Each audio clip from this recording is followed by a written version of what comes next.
Hello, welcome back to my channel. My name is Joanne or Joe. You can call me anything really. Just as well as you don't call me late for dinner. Yeah, I know, an oldie but a goodie, eh? So all of our public interest cases that we've been following through the Federal Court of Australia, they've just had huge updates. We've just been inundated with updates. So this update today that we're doing is Christian Porter, who is a federal government minister. He was the Attorney General of Australia, which is the highest legal position in Australia. Now being taken out of that. And for the life of me, I can't remember what he's doing now. But he's no longer the Attorney General. And he is suing the Australian Broadcasting Corporation for defamation. So there was an article out that there was a child SA that occurred when the perpetrator was 17 and the victim was 16. That victim ended up committing suicide in 2020, and it was well known by certain people in the parliament who it was. The media reported on it, never named him. However, Porter was saying that there was enough there to show that it was him, and he had to come out and make a statement to say, yes, he was at the event, he remembers the person, but the essay didn't happen. There was also a story done by the ABC investigation, which revealed that he had also been having an affair with a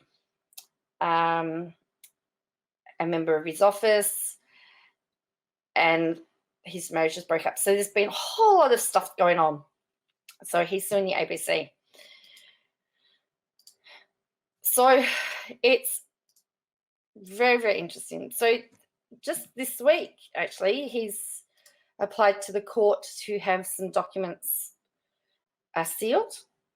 So I don't know what they are. And wondering what they are. So we've looked at all of this. So on the 1st of April, so yes, we're behind, but we've got redacted reply, we've got redacted defence, we've got redacted. So we're going to have a look at the particulars, including further and better particulars. Remember, everything's redacted from the federal court. They take everything out, so I don't have to redact everything. Everything that is here is public information. And so again, this is done in the New South Wales section. Everything's being done in New South Wales at the moment. So this is a letter. So between the lawyers, we refer to the orders dated 17th of March 2021, and in particular Order 1 requiring Mr. Porter to provide further and better particulars of identification, republication or aggravated damages on or before the 23rd of March 2021. As defined terms in this letter, and any further correspondence are defined by reference to the defined terms in the statement of claim dated 14th of March 2021. So here's the further and better particulars. So further to particulars of identification set out beneath paragraph 5 of statement of claim, on or shortly after 26th of February 2021, after the publication of the article, Google searches of Mr. Porter's name increased significantly, and much more so than any other senior male cabinet member. On or shortly after February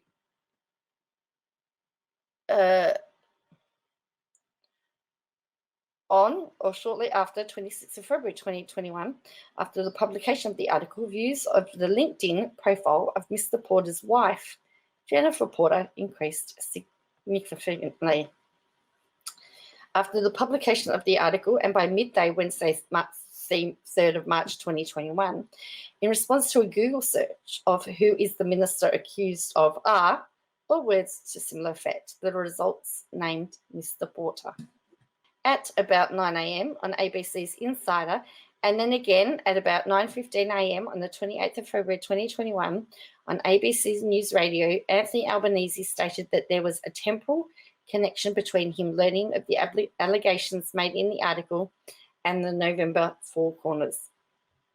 The ABC's admission during the ABC's News by Andrew Probyn on the 2nd of March 2021, and before Mr. Porter's press conference, that in relation to the article, the minister's identity was widely known in political and media circles. Persons who identified Mr. Porter as the senior cabinet minister, the subject of the article, and such identification was reasonable in the circumstances, fall into the classes of identifications. Person who AB told, that's a victim. Persons to whom Class A communicated the allegations to. Persons who knew that Mr. Porter was in Sydney in 1998. Persons who received a dossier. Persons who were aware that an allegation had been made about Mr. Porter concerning his conduct as a teenager against a woman. Persons who were contacted by the ABC or Miss Milligan. Persons who had watched the Four Corners program in November. Persons who identified Mr. Porter shortly after reading the article from their own investigations. Persons who were told by persons in classes B to H that was Mr. Porter. Persons who watched Mr. Porter at the press conference about 3 p.m. AEST on the 3rd of March 2021, or otherwise heard or read about it and thus identified him subsequent to reading the article. Persons who subsequently read the article, which is still available for download on the ABC website and continues to be downloaded, knowing that the Cabinet Minister was Mr. Porter by reason of his press conference at 3 p.m. Australian Eastern Standard Time on the 3rd of March 2021 and associated publicly. There are persons in each class that are known and unknown to Mr. Porter. Part of Mr. Porter's case will be inferential based on the overwhelming material that we are continuing to collate. These materials are publicly available and generally known to your clients, noting admissions made by Paul Barry on behalf of ABC, as outlined in paragraph AL of the particulars of identification beneath paragraph 5 of the statement of claim, and by the admission of Mr. Probyn referred to in particulars AS above.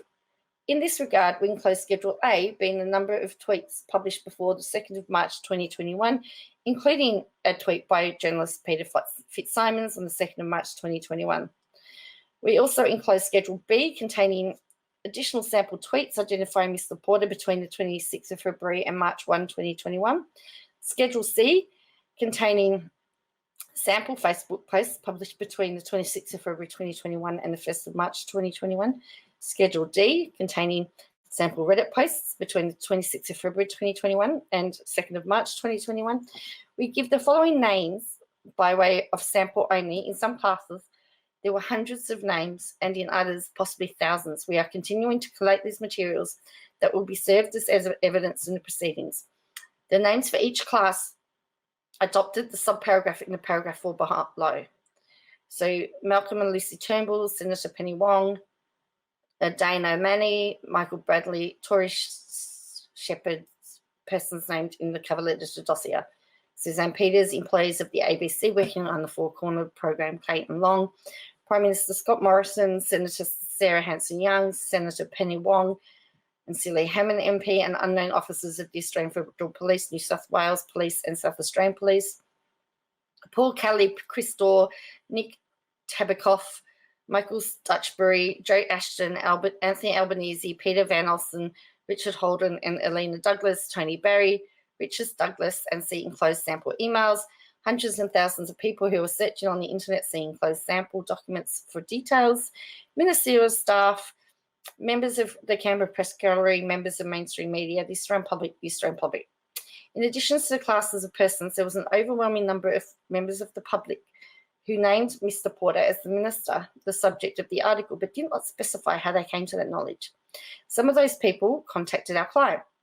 A sample is enclosed of the email communications of this nature in Schedule F. The sheer number of such persons leads to the conclusion that his identification was reasonable, even without knowing how such a person came to a conclusion. Relevant to the reasonableness of the identification is the extent of the publication of the article. We request prompt compliance with paragraph 4.7 of the Federal Court Practice Note in relation to admissions as to extent of publication. We require you to differentiate between publications before 3 p.m. on the 3rd of March 2021 and after that time. Also relevant by reasonableness of identification is the extent of the publication of the November Four Corners by way of broadcast the ABC television and online. We request that you also provide us with those viewer numbers. In relation to the questions of identification, we have now had opportunity to consider these matters. Many tens of thousands of dollars has already been and will be expanded on the question of identification. It is obvious that Mr. Porter was reasonably identified as the subject of the article. We request that in accordance with your client's obligations under S37M of the Federal Court of Australia Act 1976, that you give an indication as to your client's position on the issue of identification before extensive further time and costs are wasted. We also understand that it is also agreed between the parties that the ABC is subject to the Legal Services Direction 2017, insofar it is required to adhere to Appendix B, being the obligations of model litigants. We note that requires ABC, amongst other obligations, to not cause unnecessary delay or cost, and to limit the scope of legal proceedings wherever possible. In particular, the ABC is required to minimise costs by not requiring our client to prove any matter that it knows to be true. In our view, the question of identification of Mr. Porter plainly falls into this category. We are instructed that the article has been amended at least once. The ABC website indicates at least one change. So the time and costs are not wasted. We request that you now produce any earlier versions of the article as they appeared on the ABC website, includes the following documents in relation to the republication of by way of particulars Schedule D, containing republications, news reporting websites of the articles, Schedule H, containing republications of the articles on social media. Mr. Porter relies on the republications only on the question of damage caused by the publication of the article as opposed to a separate cause of action. The republications, which repeat the sense and substance of the article, were the nature and probable consequence of the publication of the article. You will see that the schedule includes the URL for each instance of republication. We presently estimate that it will take a paralegal at least 100 hours to manually image and prepare electronic copies of each replication at a rate of $200 per hour. The cost of this exercise is significant and potentially unnecessary. It is obvious that the allegations in the article were republished throughout Australia and overseas many hundreds of times. The figure does not include the republications on social media. Again, we invite your clients to make appropriate admissions on this topic as soon as possible. On the question of the form of the schedule of republications, please indicate whether your clients object to the evidence being adduced in the form provided to you under the cover of this letter. In considering this request, you should have regard to Section 37M and 37N of the Federal Court Act 1976 and Section 40 of the Defamation Act 2005 and the conduct of parties in litigation. Noting our client is an individual and your clients are utilising the unlimited funds of the taxpayer. We also note that the provisions of S50 and the Evidence Act 1995, in our view, the provision of the URLs to use satisfy this provision. So remember, the ABC is actually funded by the government. So it's in this, and Mr. Porter, even though he is a government minister, is actually having to pay for this out of his own pocket. So that's why they're saying, ABC has unlimited taxpayers' funds. They don't, because the government keeps cutting their funding.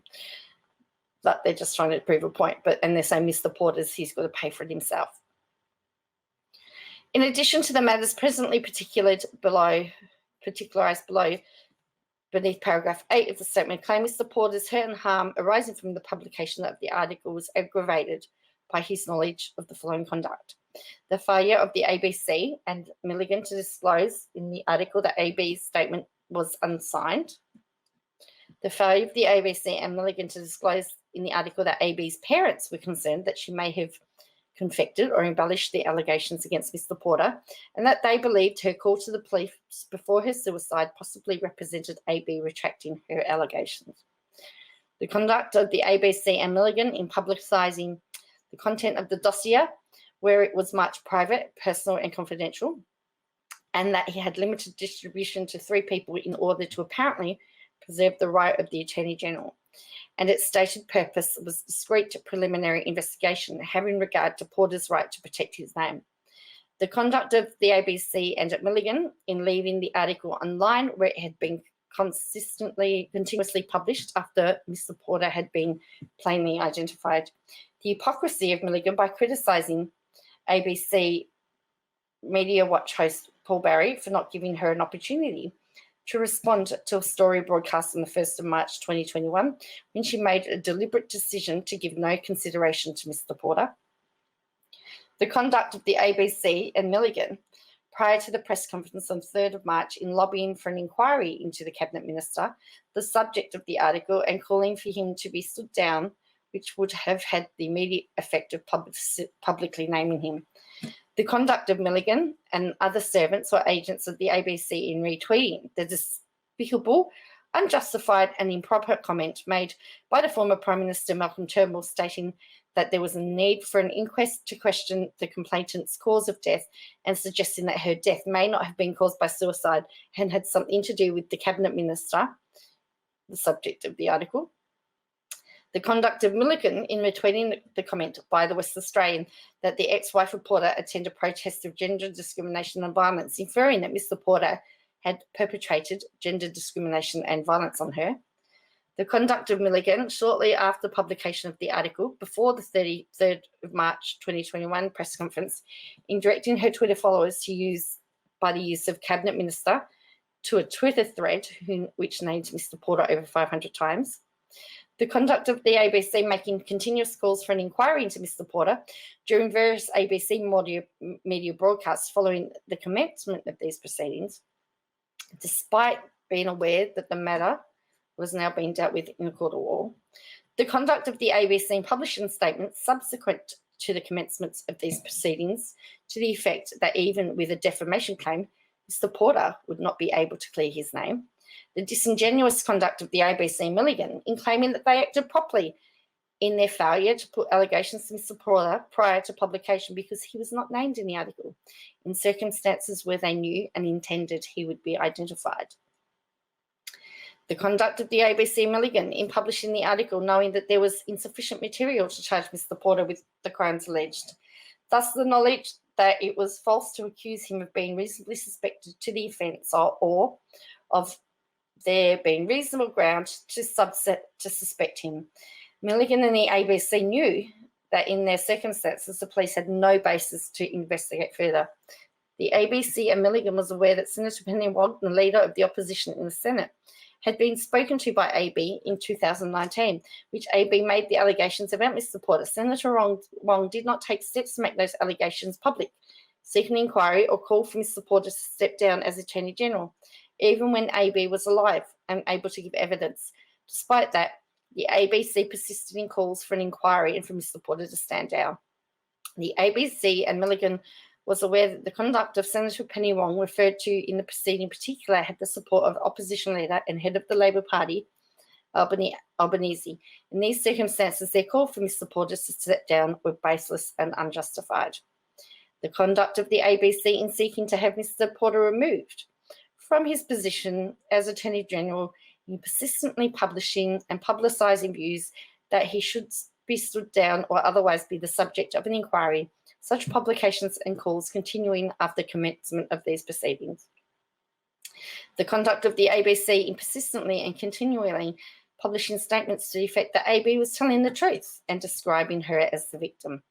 The conduct in broadcasting an assertion on the 4th of March 2021 on ABC Nationals, the party room program, that AB was under extreme pressure to withdraw her police complaint when there was no basis to make that suggestion. The ABC's conduct in broadcasting an assertion on the 4th of March 2021 on ABC News that the serious allegations made against Mr. Porter are supported by evidence collected when AB was 16 years old, when there was no basis to make such a suggestion.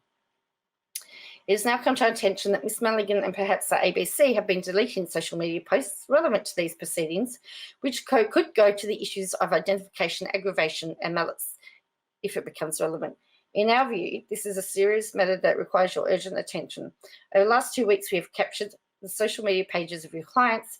Any deletions will be immediately apparent. We will request you let us know your position in relation to this matter. Do not delete. We have been informed that Ms. Milligan uses encrypted messaging app that have slightly capacity to automatically delete communications after a set time period. This is also of significant concern to us. We request that any such communications that have since been automatically deleted that are relevant to these proceedings will be sought to be identified. We expect such communications to be specifically listed in any list of documents and answers to inquiries. So then we've got a Dropbox link here. So these are the schedules. So these are so this is the schedule. These are the tweets here that they're talking about. So we've got, so this is Schedule A. So the tweets. So this is what they're talking about. Now we know if I had to dance around the AG's antics, hinting at something bigger, but had to make do with a watered-down story about the bonk ban.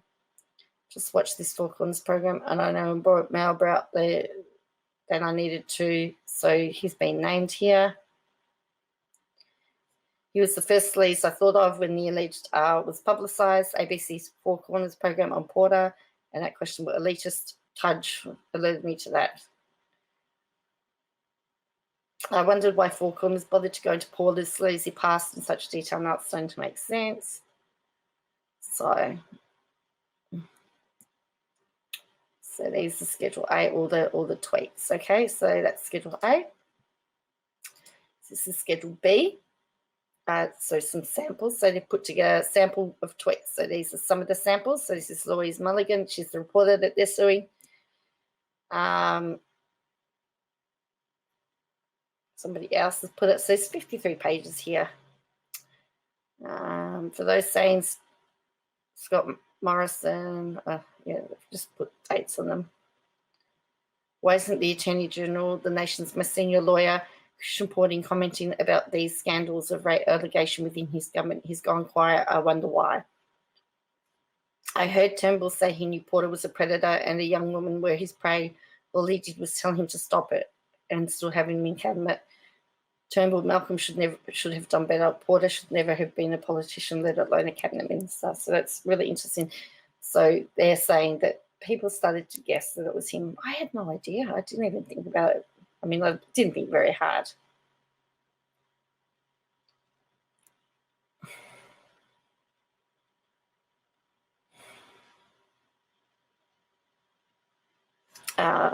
Birmingham says allegations in letter accusing cabinet minister of R should be left to the police.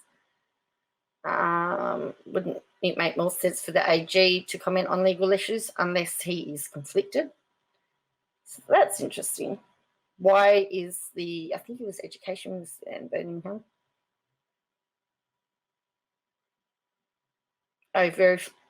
Verify he's quiet. Not if it's him, then it would make perfect sense for someone else to make a statement. But then again, he's already gotten away with so many hideous acts before he began his political career. So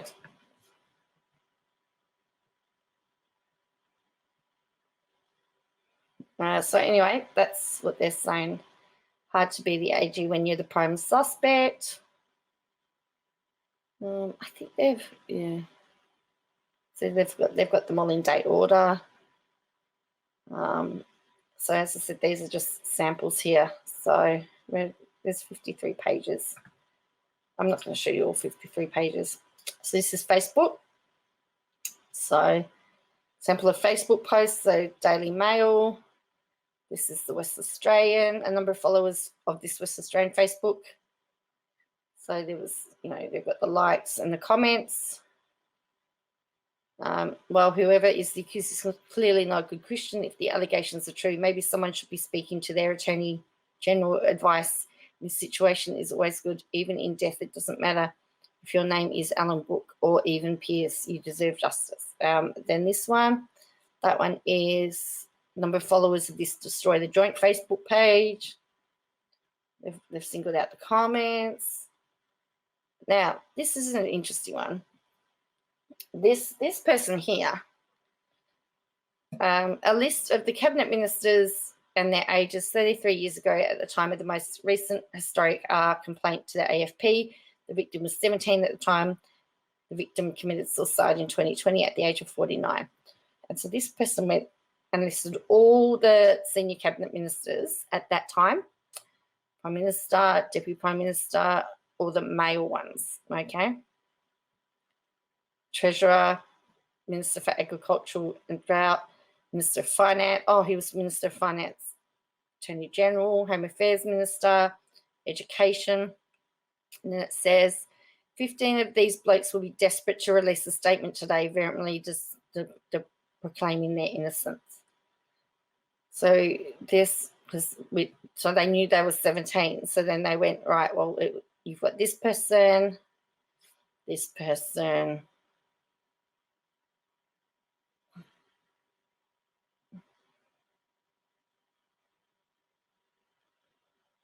and then my money is on, so people are saying, well, they think they thought it was Porter. PM, senators and AFP told of historic allegations against cabinet minister. That the man is the AG is beyond a joke. He must stand down while investigations take place. So he's well known who he is. Perhaps CP, correct. This is Reddit.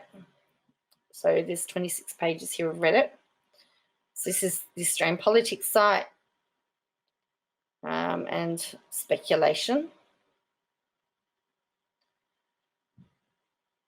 My money's on Porter. Not many ministers can be placed in New South Wales in 1988. So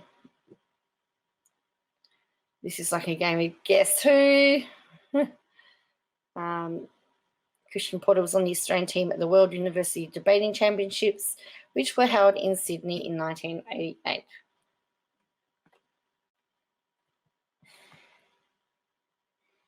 And if it's a profile to a letter, my money is being on Porter. Given the letter said the victim was 16 at the time, it was 88. Her 50th birthday would have been a few weeks from now. That gives January, February, maybe first week of March at the time. Both Porter and Taylor were in Sydney for the debating championships at the time, and Fletcher was studying at University of Sydney. Those three are realistically only three people it could be. So again, I won't take you through all of that. So this is the list of the schedules. So they've done all the publications and all the URLs of the publications. So they've listed all the, so this is a list of all the, so you've got the date, the time, the title, where it was from, and then the URLs. So they've done a, and then this is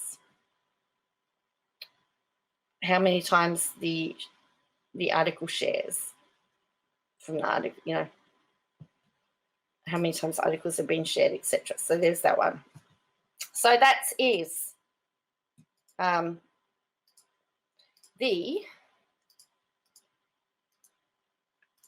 we go back, go back. That's the further and that's the better and further particulars requested by. That was the further and better particulars from the Porter case. So then we've got. So on the 5th of May, the statement of extent of publications. So we've got this statement. So this would be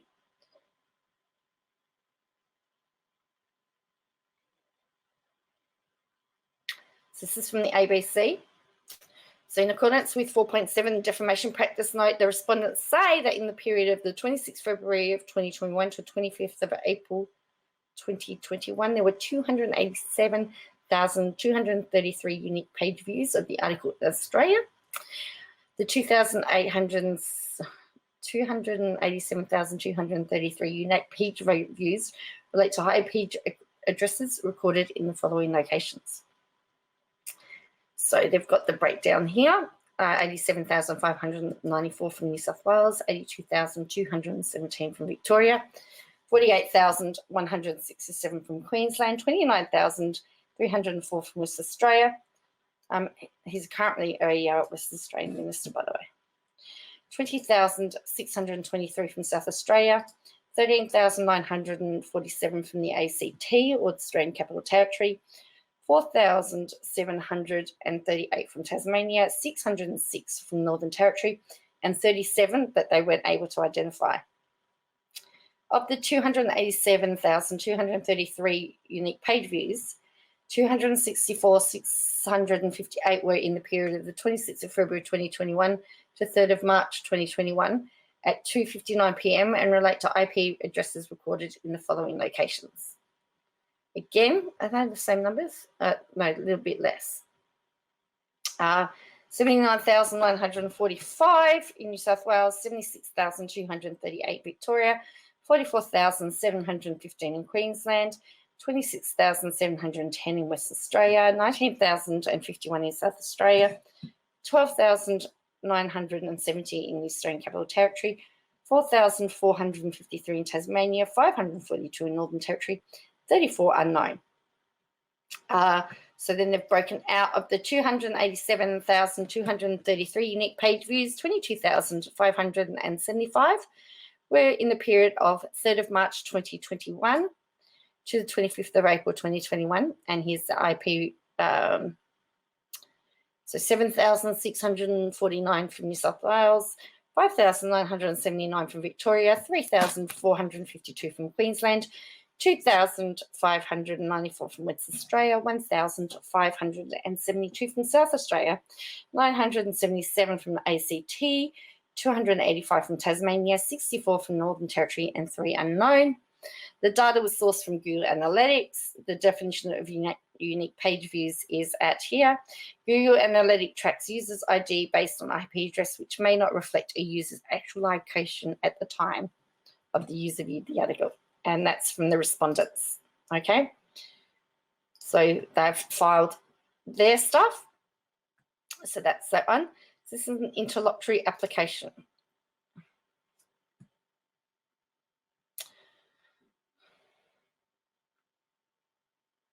So let's have a look.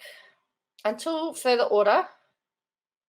All right, yeah. So this is the order. This is the application that he made to have everything kept quiet. Until order of the court, schedules 1, 2, and 3 of the defence dated 4th of May 2021 are to be treated as confidential and is not to be distributed to any third party outside the proceedings. Until further order of the court, no access is to be granted to any third party under Rule 2.32 of the Federal Court Rules 2011 to Schedules 1, 2, 3 of the defence. A notation is placed on the court file in these proceedings to reflect Orders 1 and 2. Pursuant to Rule 16.21 FCR, paragraphs 14 and Schedules 1, 2, 3 of the defence to be struck out, or such portions thereof to be found by the court to fall within Rule 16.21. Pursuant to Rule 16.21 FCR, Rules 1, 2, and 3 of the defence or part of be removed from the court file as they contain material or kind of mentioned in Rule 16.21 and or otherwise an abusive process to the court. Pursuant to Rule 30.01 FCR, the question of defamatory meaning, not including identification, raised by paragraph 5 and 6 of the statement claim be determined separately to and in advance of any question of liability, and such further orders and directions required to state the case in question for decision that are necessary for the hearing in separate question. Pursuant to Rule 16.45, the respondents within 7 days are to give particulars of their denials to paragraphs 4E, 5B, 6B, 6C of the defence. Respondents to pay the applicant's costs of this application. So there you go. So there's a whole section that he wants to be kept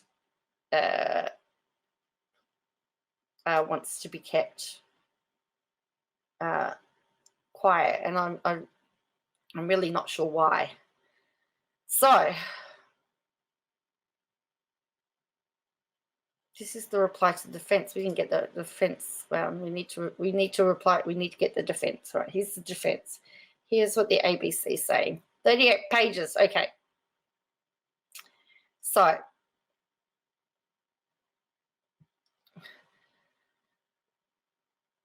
as to paragraph 1 of the statement of claim, the response the respondents admit to allegations in subparagraph 1A, E, and F, admit to the allegations in subparagraphs 1B to D, and that applicant had positions alleged therein at relevant times up to about 30th of March 2021, deny the allegations in subparagraph 1B to D, and that the applicant currently holds those positions, and say further that since about the 30th of March 2021, the applicant has held the position of Ministry for Industry, Science and Technology. That's what it is.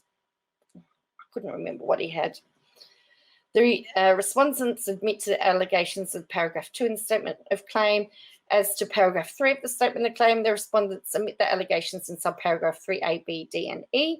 Admit the first respondent is vicariously liable for torts committed by the second respondent, acting in the course of her employment by the first respondent, but otherwise say that the allegations in subparagraph 3C is ambiguous and embarrassing and therefore denied.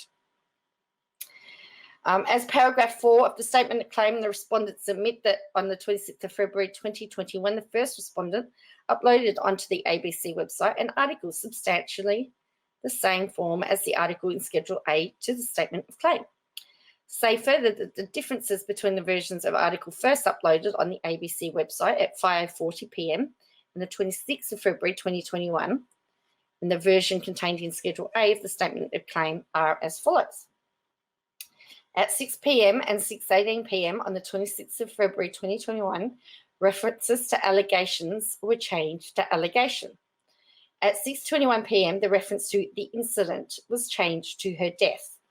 At 6:45 p.m., a reference to Senator Wong making a statement to police was changed to having her contact police to offer her assistance. At 6 p.m., a reference to Four Corners having contacted the Prime Minister's office for comment was replaced with the comment made by the Prime Minister's office, and other minor typographical corrections were made. Oh, I'm going to sneeze. Admit that they published the article to persons who downloaded and read it from the ABC website. Do not know whether the article was downloaded and read by people in the locations alleged, and therefore do not admit publication in those locations, and deny that the article was published of and concerning the applicant.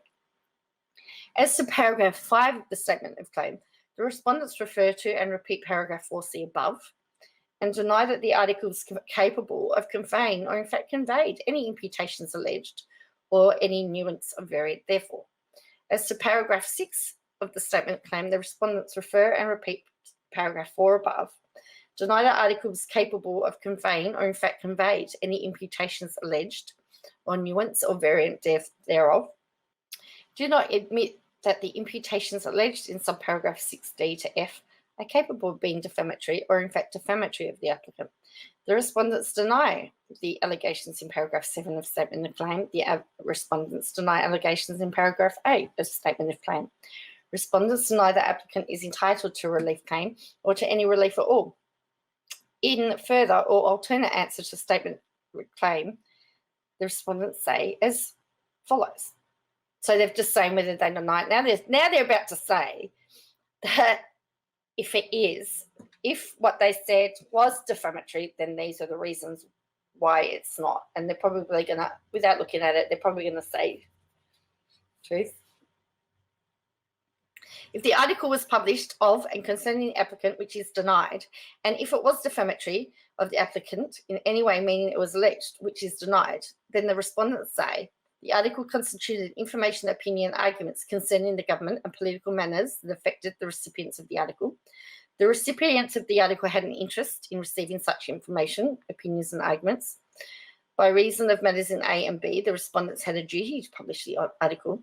The respondents' conduct in publishing the article was reasonable. Okay, they didn't talk about truth. It's interesting. So they're saying that it was public interest and that they had a right.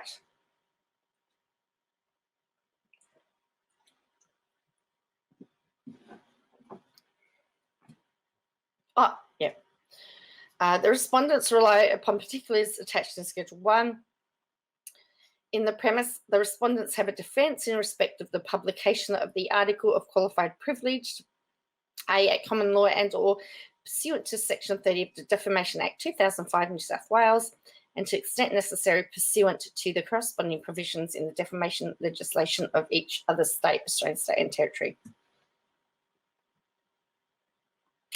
Truth, here we go, we're at the truth stage.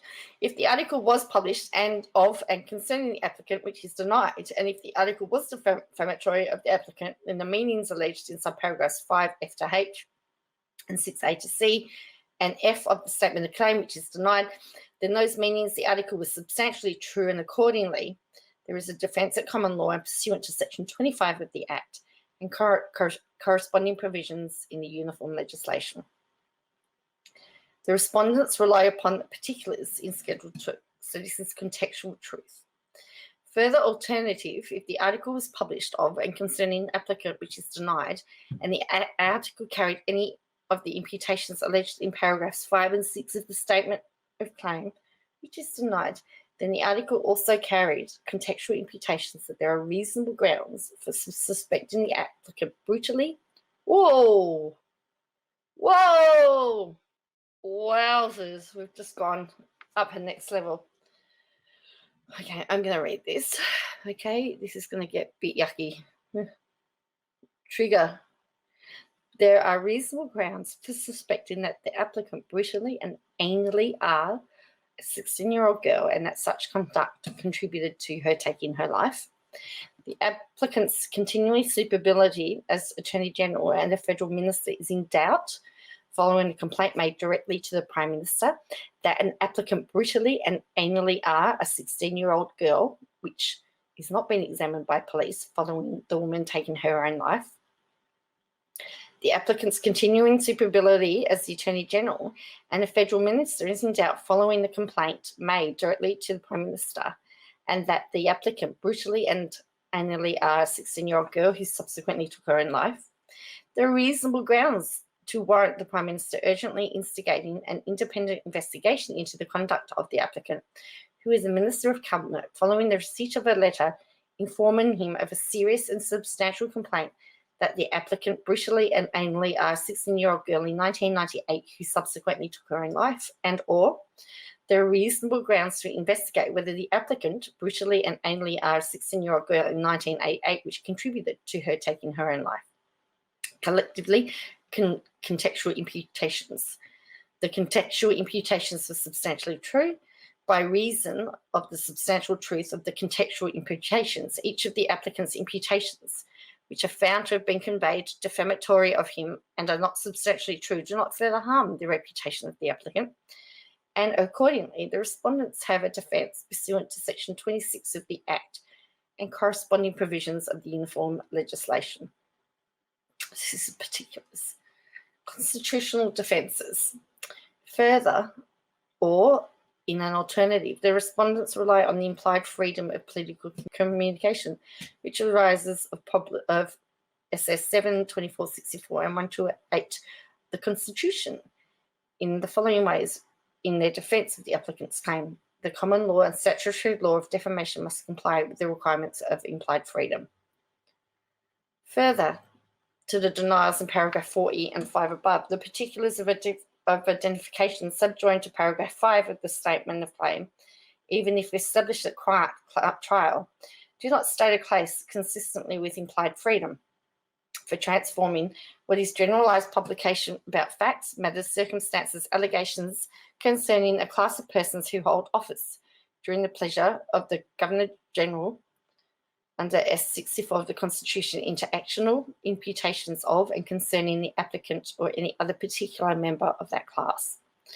Further to be above, were in the position otherwise would be practically impossible for a general body of electors and all other members of the community to engage in informed and meaningful discussions about conduct, in fact or alleged, of persons within the class of persons who hold office during the pleasure of the Governor-General under S64 of the Constitution, which is capable of bearing their own continued fitness to hold that office and or response to the Prime Minister, the Cabinet, other ministers, members of Parliament and other executive bodies such as the federal or state police or coroner to conduct referred to in I above, in fact or alleged.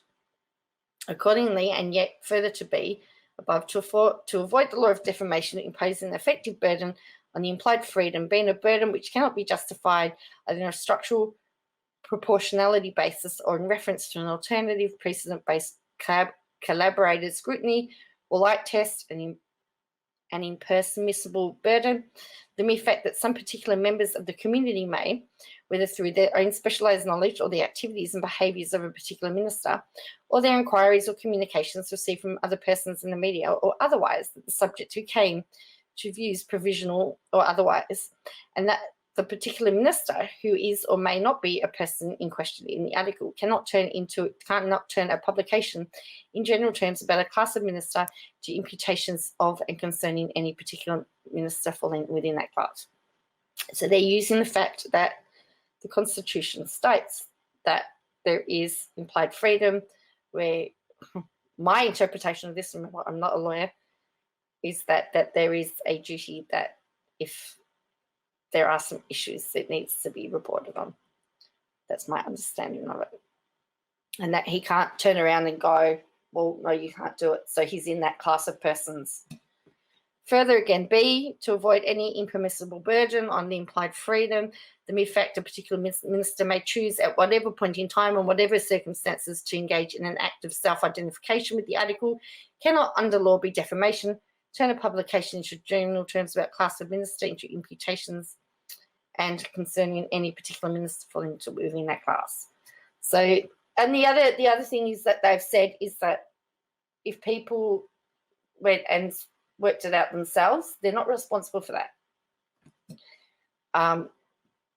All that they knew, all that is that that was in Sydney in 1988, and the person was 17. You know, so you've got Porter saying, well, that was enough to identify him, and you've got the ABC saying, well, actually, no, the fact that people did actually do their own research. So qualified privilege. Further to the plea of qualified privilege of paragraphs 11 and 12 above, in assessing the reasonableness limit of that defence and on the assumption that the onus lies on the respondents in respect on that matter, which is not admitted to comply with the implied freedom, any assessment of reasonableness must be undertaken within the framework of the implied freedom, including primarily the approach of structured proportionality and alternate precedent-based collaborated scrutiny or like approach. Further to paragraph F above, any such analysis of reasonableness in the present case would give primary, if not decisive, weight to one or more of the facts. The subject matter of the article went to the very heart of the implied freedom, these allegations about the conduct of an unnamed senior minister, which, if established, were capable of going to fitness of that minister to continue to hold office under S64 of the Constitution. So they're saying that that it's obvious. They're saying that the subject matter, it was implying that the person in question may not be suitable to hold office. The subject matter of the article went to the very heart of the implied freedom. So now they're saying how the implied. So before they explained what implied freedom was under the Constitution law, and now they're relating it back to the case, how if they were to use it for their defence, how they would defend it. So the first one is saying that the implied freedom was, they were questioning whether he was capable of holding office. The second one is, so the second one that they got, the subject matter of the article went to the very heart of the implied freedom in a related way, namely how the Prime Minister, the Executive generally, and the unnamed minister in question would and should respond to such allegations, whether by commissioning an independent investigation or otherwise. So they're saying there should be an investigation. The subject matter of the article went to the very heart of the implied freedom in a further way, namely whether or how senior members of Parliament directly chosen by the people under S7 of the Constitution, specifically Senator Wong, a senior opposition shadow minister and spokesperson, Senator Hanson-Young, a senior member of the Greens Party, would and should respond to such allegations, whether by calling for an independent investigation or otherwise. So that there were other senior members involved. By reason of subject matter referred to above, the material in the article is capable of informing discussions between elected members of Parliament, the executive and the electors and other members of the community, and discussions between electors and other members of community about A, matters which go to the central workings of government. So now they're saying it's important that the public or the electors know what's going on. The competence of the Prime Minister, the ministers generally, and the unnamed minister specifically, in their suitability to continue to hold office. The suitability of the Prime Minister, the ministers generally, and the unnamed minister specifically to continue to be directly chosen by the people to sit in Parliament under SS 7 and 25 of the Constitution, and the suitability of Senators Wong and Hanson-Young to continue to be directly chosen by the people of South Australia and S7 under the Constitution. The allegations should not be dismissed as trivial or vexatious. Further to the above, in fact, the allegations stood as serious and substantial, that there was an urgent and compelling need to publish the article in circumstances where the response of the Prime Minister to the allegations as reported in the article was that these were matters for police and that only police, such that if it was as likely the police could not substantially investigate the allegations in the light of the death of the complainant, hereafter referred to as Kate, the position of the most senior officer exercising the executive power of the Commonwealth under Chapter 2 of the Constitution, short of the Governor-General or the Queen, was that the electors and the members of the community generally, as well as the general body of senators and the members of the Parliament directly chosen by the people under SS 725 of the Constitution, were to be denied the opportunity to know, discuss, criticise the fact that allegations of such a serious and substantial kind about a minister had been made, that therefore thereby denied the opportunity to know, discuss, or criticise how the Prime Minister responding to such allegations. Therefore, further denied the opportunity to know, discuss, criticise the actions and inactions of the Prime Minister, his government, and the unnamed minister, and how this might bear on the continued suitability of any or all of them to continue to hold office under the Constitution. Alternatively, to the plea of qualified privilege of paragraphs 11 and 12 above, the respondents say, the statutory and common law of qualified privilege must comply with the implied freedom such that in a case where the applicant is a minister holding office under Section 65 of the Constitution and a member of Parliament directly chosen by the people under Section 7 or Section 24, the onus of is on the applicant alleging defamation to prove the publication was unreasonable, and the applicant cannot succeed in discharging such onus. So it's really interesting. So they're saying, the ABC is saying, well, they were such serious allegations that the public needed to know, and the public has a right to criticise and scrutinise how the government handles such things. What do you reckon? What do you reckon?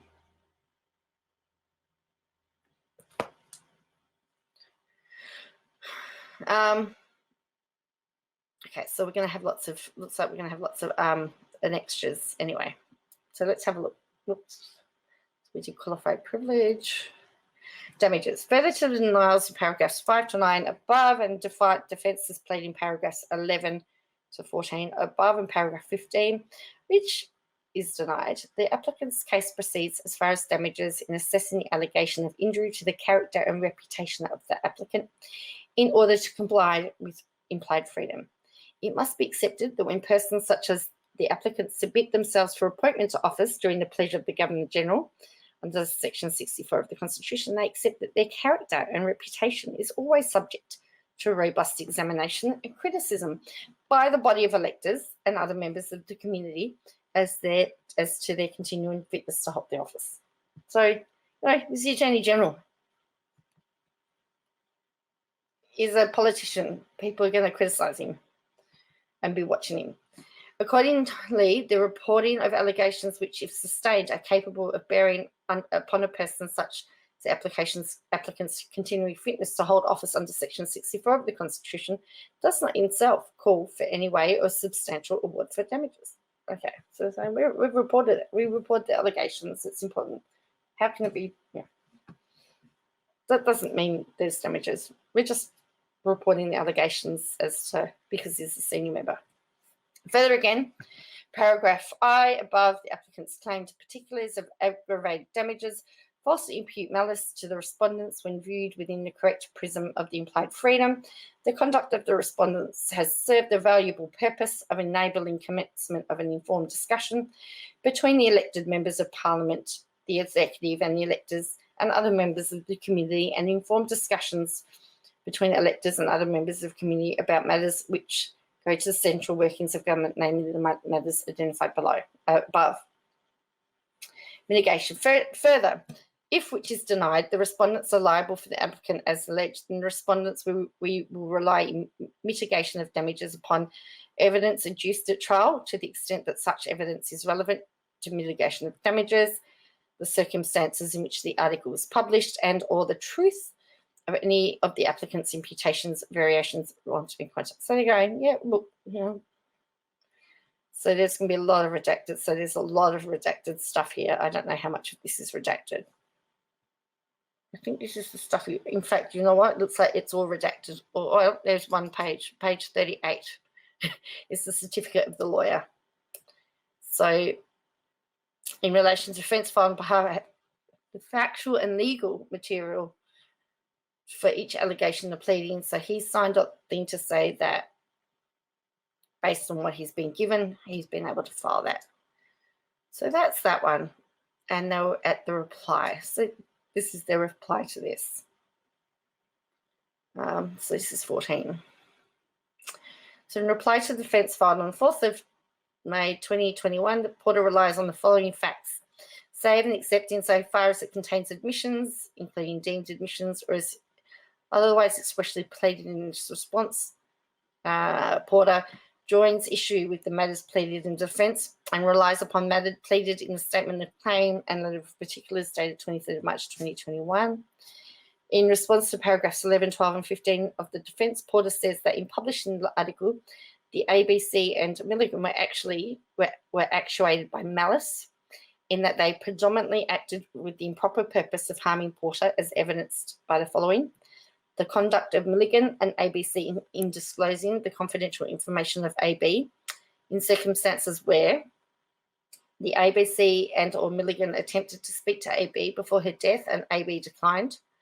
Prior to her death, AB did not provide the ABC or Milligan with a copy of the document referred to in paragraph 5N of the statement of claim, the dossier comprising of the anonymously authored 6-page cover letter, and 25 pages of typed, written and pictorial material purportedly created by AB. Prior to her death, AB had the opportunity to make a statement to the New South Wales Police and or South Australia Police in relation to the allegations against Porter, declined to do so. Prior to her death, AB did not give the police a copy of the material or any statement by her. Prior to her death, AB did not consent to the ABC or Milligan publishing the material, any statement by her using such documents in any way. The ABC and Milligan did not seek the consent of AB's family to use the dossier or any information confidential to AB for publication or otherwise. No person from AB's family consented to the ABC or Milligan using the material, any statement by AB or other information confidential to AB for the publication or otherwise. AB's parents informed the ABC and Milligan that they did not consent to or approve of information confidential to AB being used or published by the ABC or Milligan. The article in the Four Corners program, broadcast on the 8th of March 2021, disclosed information confidential to AB, including medical information about AB. The conduct of the ABC and Milligan described in the proceedings subparagraphs was engaged in because of their determination to harm Porter, irrespective of the self-evident impropriety of that conduct. The conduct of the ABC and Milligan in alleging that Porter engaged in criminal conduct or was otherwise reasonably suspected of it in circumstances where they knew or believed that because Porter and AB were minors at the time of the alleged offences, had he been charged, neither he nor AB could be identified by reason of operation of S15A Children Criminal Proceedings Act 1987, New South Wales, and 57AA Crimes Act 1900. There was insufficient evidence for the police to charge Porter. There was insufficient evidence to pursue an investigation of Porter. The police did not hold a reasonable suspicion that Porter was guilty of the offences alleged. There was insufficient objective evidence for there to be reasonable grounds to suspect Porter was guilty of the alleged offences. There was no evidence of any type before the police that would have allowed for any objective judgment about credibility of any complaint, let alone any admissible evidence that any persons of reasonably sound judgment would regard sufficient to pursue an investigation. Given the matters 1 to 6, 6 above, there was no public interest published in the article. Given the matters 1 to 6 above, there was no, given the matters 1 to 7 above, there was no basis to publish the articles. Given matters 1 to 7 above, the ABC Milligan had knowledge of the falsely imputations of 5D, 5E, 5F, 5G, 5H, 6A, B, C, D, and E, and F, and the imputations do not differ in substance. The conduct of the ABC and Milligan in publishing the article, despite being aware of the matters set out in the preceding paragraph, knowing and or intending that it would cause Porter irreparable harm to his reputation and likely cause him to have to step down as the Commonwealth Attorney General. The conduct of the ABC and Milligan in publishing the article had been previously advised in relation to November Four Corners that the publication of the allegation that Porter engaged in criminal conduct could not be justified. In circumstances where there is no material change between November 2020 and the date of the publication of the article in the information that the ABC and Milligan had about the credibility of the allegation.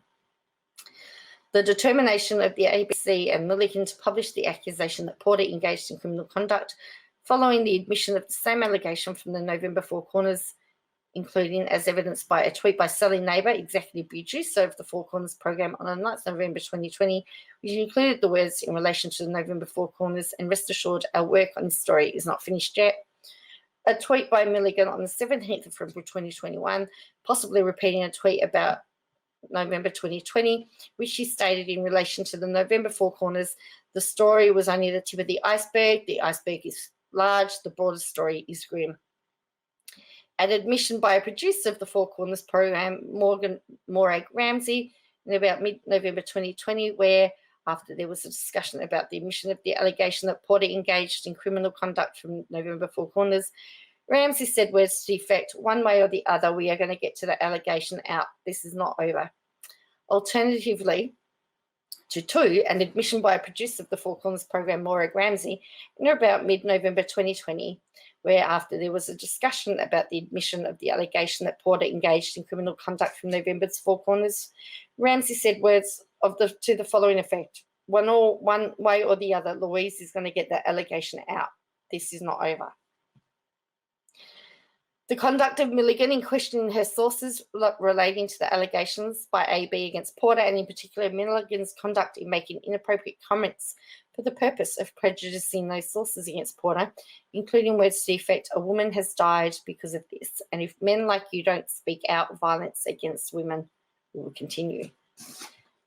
The conduct of the ABC and Milligan in publishing the article without adequately investigating the veracity of the claims purportedly made by AB in the material or the claims made by the anonymous authors in the cover letter, as evidenced at least by the fact Milligan claimed that she received the dossier only a day before the publication of the article.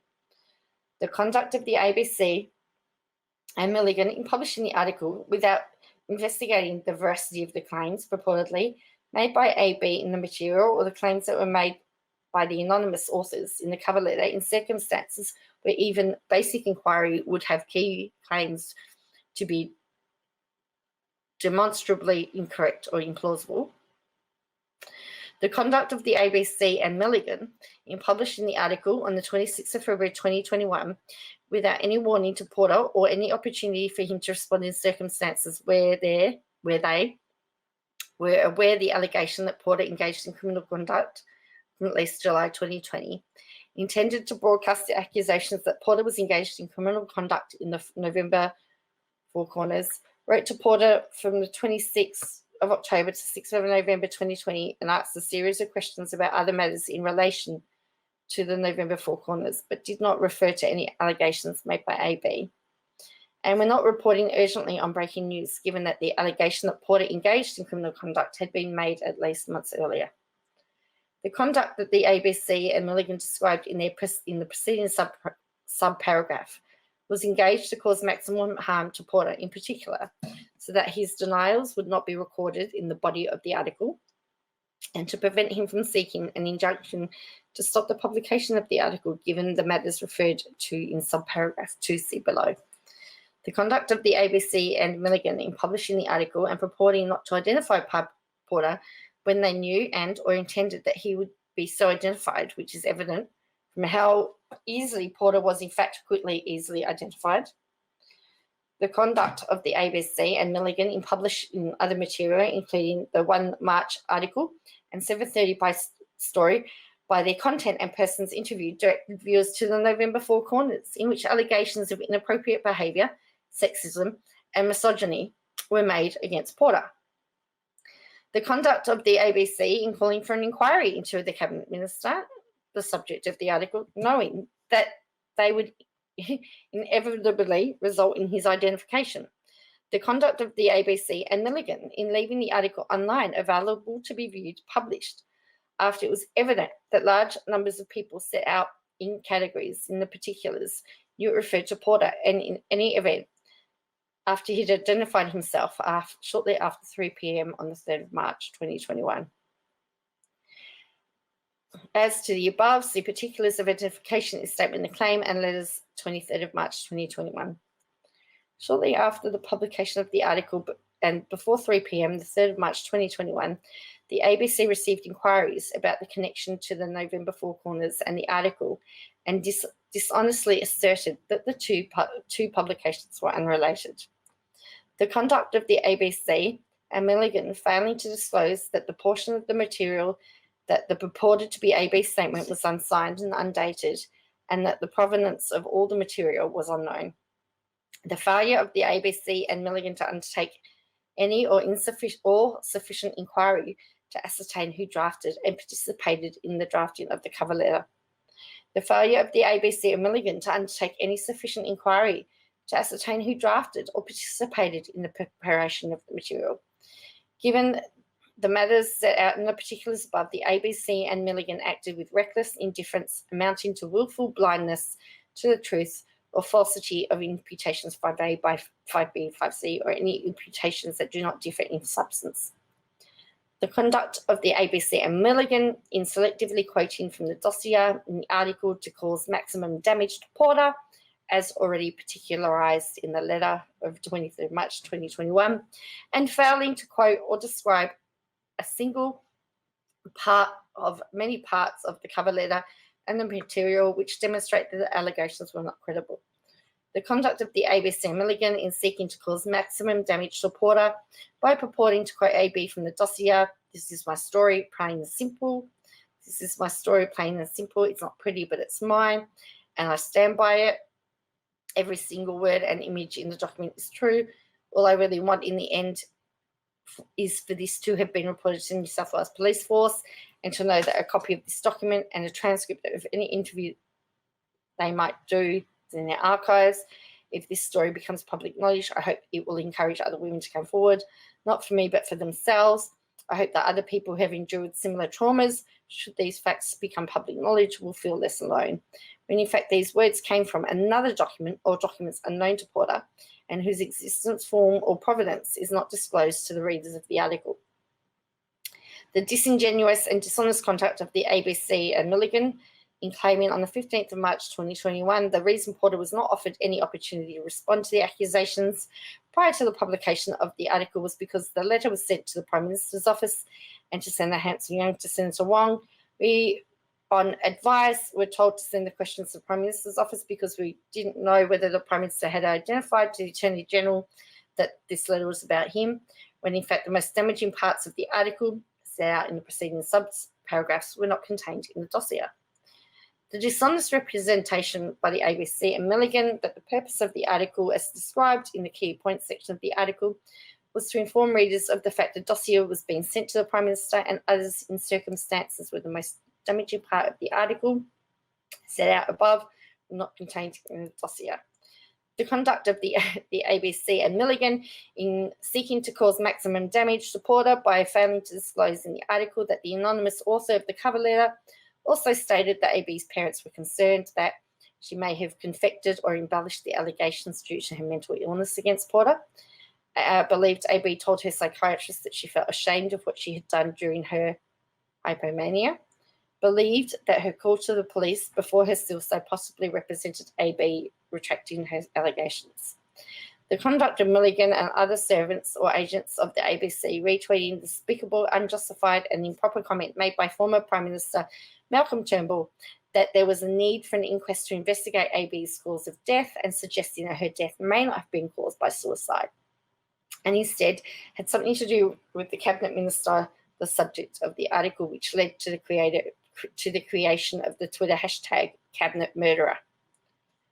The conduct of Milligan after publication of the article on or about the 2nd of March 2021 in linking over 83,000 Twitter followers by the use of the hashtag Cabinet Minister and by the phrase Cabinet Minister suitable for high office to conversations which by that time had identified Porter as the subject of the article hundreds of times. The conduct of ABC Milligan in publishing the article, given all the matters I set out above, in circumstances where to their knowledge all other media organisations had, or aware of, the content of the dossier and responsibly did not report it, including The Guardian, News Limited, Crikey and Nine.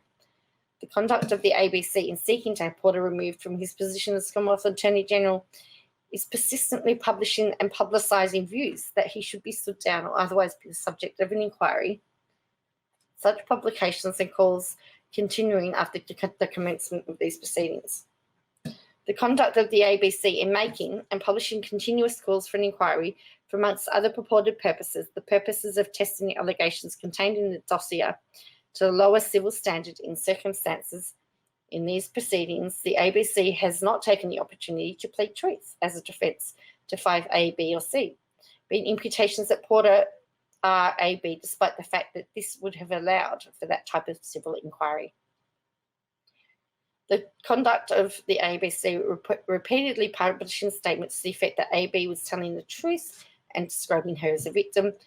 The conduct of the ABC in broadcasting the assertion on the 4th of March 2021 that ABC's Radio National's The Party Room programme that AB was under extreme pressure to withdraw her police complaint when there was no basis of that suggestion. The conduct of the ABC in broadcasting an assertion on the 4th of March 2021 on ABC News Radio that the serious allegations made against Porter was supported by evidence collected when AB was 16 years old, when there was no basis to make that suggestion. The conduct of the ABC at some time since the commencement of these proceedings, amending the online version of the article by adding a highly visible and large text box under the headline and photograph of Prime Minister Morrison titled "Help Keep Family and Friends Informed" by sharing this article. The mechanism to allow readers to copy the URL of the article and share the article on various social media platforms, messaging services, and by email. Milligan's relentless campaign against Porter on her Twitter account, including the following tweets. On the February 27th, 2021, so perhaps inform yourself of the details before going for the cheap sledge. Many of the complainants' most ardent supporters are both lawyers and lifelong Liberals who have put their ideology aside because this is not about ideology after all. On February 27, 2021, in response to a Twitter by the ABC in relation to comments made by Senator Birmingham that the allegations in a letter accusing Cabinet Minister of R should be left to police, Milligan tweeted, "Except it can't be because the complainant sadly died. She was a assiduous record keeper, though, and she had many friends to whom she told her story in detail. They're accomplished and in respective fields, many legally trained. They want the PM to commission an investigation." On February 28, 2021, so when the likes of Burmo says government should leave it to police to investigate, they say knowingly the police cannot investigate. That's the point. Friends of the complainant who wrote to the PM made and why they want an independent investigation to maintain public confidence in Cabinet. On the 28th of February 2021, below saying Scott Morrison commissioning independent investigation into a cabinet minister would erode criminal presumption of innocence in pre-police process. That didn't trouble Chief Justice High Court when she commissioned independent investigation into Dyson Hayden. On the 2nd of March 2021, Ozpol clarification. New South Wales Police didn't end the investigation. The investigation never began. Complainant never made statement. When I inquired, they were very interested to know if I knew of other complainants against Cabinet Minister. My answer, not in your jurisdiction. On the 2nd of March 2021, the Minister has to have the courage that Kerry Packer had in 1985 to out himself and say what he knew. He owes it to his colleagues, the country, and to step out and set out all the details at Malcolm Turnbull on Our Breakfast Cabinet Minister. On the 10th of March 2021, I never met Kate, but I have read many pages of her correspondence and spoken to a dozen people who knew her and loved her. I feel confident that she would have been very moved and gratified to see that I believe Kate is trending number one in Australia Ozpol. On the 10th of March 2021, she did not retract her complaint. She withdrew from the investigation. They are very different concepts. One means it didn't happen, which she never said. The second is she decided not to proceed, which makes sense, given the next day she tragically took her life. On the 12th of March, James Hook knows a lot. Christian Porter, Ozpol. 13th of March, why don't other women come forward? Take a look at what is being done to a woman who lies in her grave. On the 14th of March 2021, Milligan retweeted a tweet by the West Australian. The ex-wife of Attorney General Christian Porter was among thousands of West Australians to march across Perth in CBD in protest of gender discrimination and violence, together with a tweet. Yes, she was. 14th of March 2021, breaking thread. Christian Porter vigorously denied our allegations, said he hadn't seen Kate since 1988. When later revealed she saw him again in Perth in September 1994, he said it wasn't possible, but didn't remember. Something with recipient's approval, 2 chatty postcards, ex-Kate, Perth, 1994. The ABC's relentless campaign against Porter in various Twitter accounts of its employees, which included Milligan's tweets in the preceding subparagraphs. Following tweets, Sally Neighbour on the 28th of February 2021 tweeted an article published by news.com.au titled Turnbull's Call to Minister R. Claim. Turnbull's call over Minister R. Claim, together with the words Minister R. Claim, Malcolm Turnbull calls for inquest into death of woman. Annabella Crabb on the 2nd of March are in breakfast right now. Turnbull Malcolm acknowledges the possibility that complainant's death was not a suicide, says investigation is a paramount urgency. Sally Neighbour on the 7th of March 2021 retweeted Karen Percy. This will be worth a watch. It is time women's voices were heard and the toxic workplace this federal parliament was exposed. Women in Australia demand change. Thanks, Louisa Mulligan. Sally Neighbour on the 8th of March 2021 retweeted Four Corners, the woman who accused Christian Porter of first spoke to a SA councillor back in 2013. She says she was extremely articulate. There's a thing there.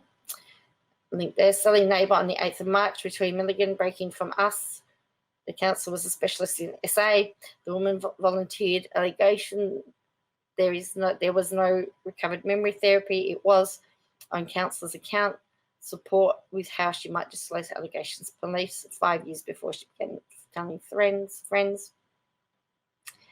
The inappropriate conduct of Milligan, including conduct set out above, that amounted to her creating a story and being part of a story as opposed to reporting the news, which was in fact her job. The conduct of Milligan, including conduct set out above, in generating and fueling interest in an article to ensure Porter was identified, thus causing maximum harm and distress. The conduct of the ABC and Milligan in publishing the article contrary to the ABC Code of Conduct and Associated Standards, 15th of January 2019, and in particular in breach of the principles of accuracy, impartiality, fair dealing and honesty. The conduct of the ABC and Milligan in publishing the article contrary to the ABC Code of Conduct and Associated Standards, and in particular the following breaches: opportunity to respond, attribution to sources, privacy, undue stress. So now we've got a whole pile of redacted stuff. Porter repeats and relies on the matters set out in the preceding paragraphs as matters within his knowledge that have aggrieved the hurt and harm occasioned to him by the publication of the article. Porter refers and relies on the denial of the identification in paragraph 4E of the defence as the matter, with his knowledge that has aggravated the hurt and harm occasioned to him by the publication of the article. The plea is improper, unjustifiable, and lacking in bona fides, given the matters pleaded in paragraph 2 above and material already particularised to relation to identification. Porter relies on the denial of the class identification imputations as being capable of being conveyed or in fact conveyed in paragraph 6B of the defence as a matter within his knowledge that has aggravated the hurt and harm occasioned to him by the publications of the article. The plea is improper, unjustifiable, and lacking bona fides. Porter refers to and relies on the justification plea in paragraph 13 of the defence as a matter within his knowledge that has aggravated the hurt and harm occasioned to him by the publication of the article. The plea is improper, unjustifiable, lacking in bona fides, given the matter pleaded in paragraph 2 above.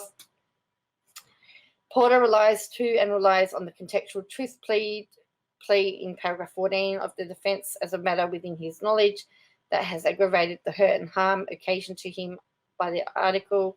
The plea is improper, unjustifiable, and lacking bona fides, given the matters pleaded.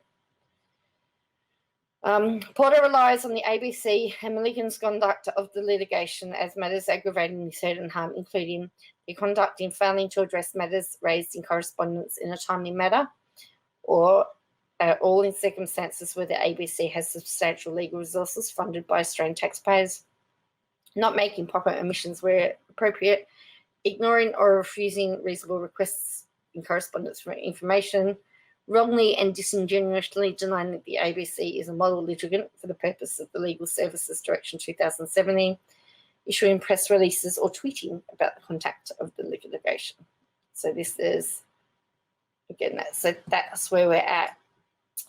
So I think the biggest thing at the moment is that there is a whole section of stuff that Porter wants sealed, and that's the bit that's got me interested because I want to know what is in that information.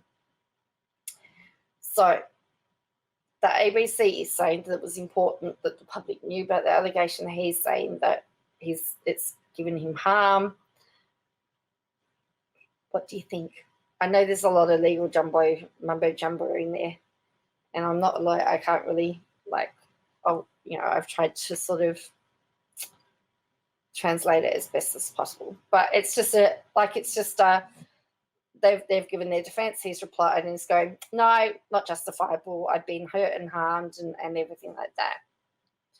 So tell me what you think. Tell